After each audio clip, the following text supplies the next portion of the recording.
જામનગરમાં છેલ્લા 30 વર્ષથી આ ભારતીય જનતા પાર્ટીનું શાસન છે. જામનગર અત્યારે જુઓ તો જામનગર શહેર એક કચરાનગર બનેલું છે.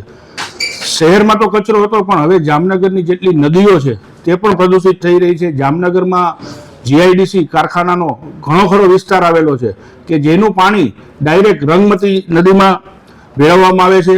રંગમતી નદી પ્રદૂષિત થઈ છે, તેના કારણે જામનગરની નદીની આજુબાજુના વિસ્તારના પાણીના બોર પણ તે પણ ખરાબ થવા લાગ્યા છે.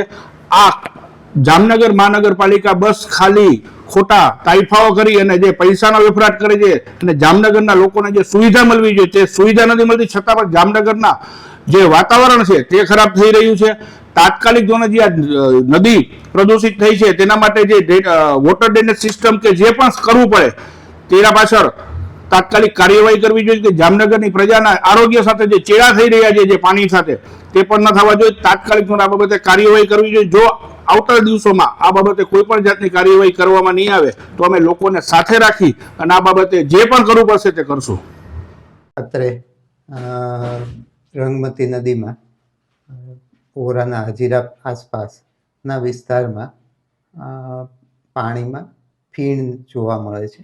જે બાબતે જણાવવાનું કે અત્રે ગુજરાત પ્રદૂષણ નિયંત્રણ બોર્ડ જામનગર પ્રાદેશિક કચેરી દ્વારા આ બાબતે વખતો વખત તપાસ કરવામાં આવે છે અને રંગમતી નદીમાંથી જુદી જુદી જગ્યાએથી લાલપુર બાયપાસથી લઈ અને વોરાના હજીરા અને તેનાથી પણ ડાઉનસ્ટ્રીમ સુધીના પાણીના નમૂના લેવામાં આવેલ છે. જે પાણીના નમૂનાઓમાં અમુક જગ્યાએ એટલે કે લાલપુર બાયપાસ પાસેથી જો ઉદ્યોગોની તરફથી પાણી આવતું હોય તો ઔદ્યોગિક એકમોને પકડી અને તેમના ઉપર દંડનીય કાર્યવાહી અર્થે અત્રેથી કચેરી દ્વારા વડી કચેરી ગાંધીનગર ખાતે રિપોર્ટ મોકલવામાં આવે છે અને ત્યાંથી બંધની ઉદ્યોગને બંધ કરાવવા સુધીની કાર્યવાહી કરવામાં આવે છે. તેમજ જે આગળના વિસ્તારોમાંથી ડોમેસ્ટિક એફ્લુએન્ટ એટલે કે ઘરગથ્થુ પાણી આવતું હોય છે તે બાબતે ગુજરાત પ્રદૂષણ નિયંત્રણ બોર્ડ દ્વારા મ્યુનિસિપલ કોર્પોરેશન જામનગર મહાનગરપાલિકાને પણ જણાવવામાં આવેલ છે. જે બાબતે જામનગર મહાનગરપાલિકા દ્વારા તેમના 2 સૂચિત 10 mld અને 5 mldના STPની કાર્યવાહી પ્રગતિ હેઠળ છે. તેમજ આ ઉપરાંત જામનગર મહાનગરપાલિકા અને જીઆઈડીસી તેમજ જીઆઈડીસીમાં આવેલા ઔદ્યોગિક એસોસિએશનો મારફતે જીઆઈડીસી ખાતે એસટીપી અને સીઈટીપી બનાવવા માટેની પ્રપોઝલ જામનગર મહાનગરપાલિકા અને જીઆઈડીસીની વિચારણા હેઠળ છે. આ વખતો વખત અત્રેથી કાર્યવાહી કરવામાં આવતી હોય છે.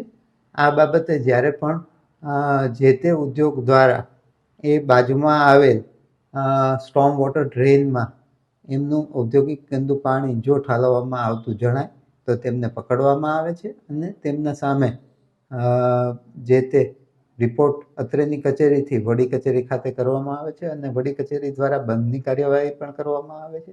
તેમજ જો એવું શક્યતા દર્શક પણ જણાતા ઉદ્યોગો સામે બોર્ડ દ્વારા નોટિસ આપવામાં આવે છે વડી કચેરી દ્વારા.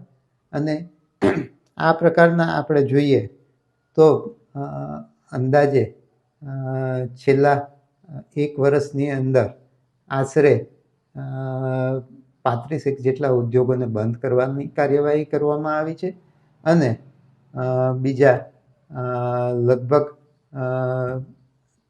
34 એકમોને નોટિસ પાઠવવામાં આવેલી છે.